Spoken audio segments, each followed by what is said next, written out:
Ito ang ginagawa ko na controller board ng Sharp top load automatic washing machine. So yung parang bilog yung takip. So ang problem niya, hindi nag-i-spin dryer. So hindi rin siya nagdi-drain ng water.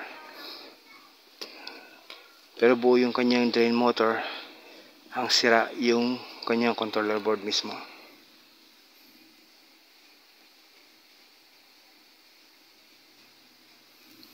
So yan, i-repair ko siya. Kasi yung problem niya, hindi niya binibigyan ng supply yung drain motor, kaya hindi nag-activate. Actually, kailangan palitan na talaga yung buong board na to.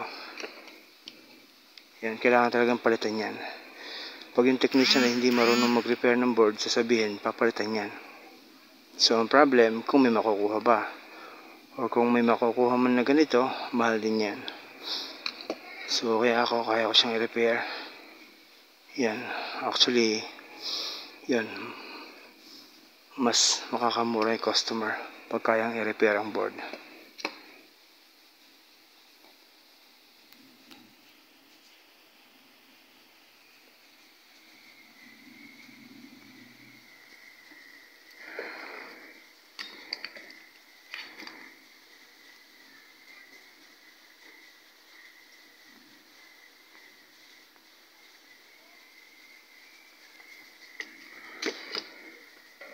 So ito yung aking controller board naman na pang Samsung Wobble at top load automatic washing machine.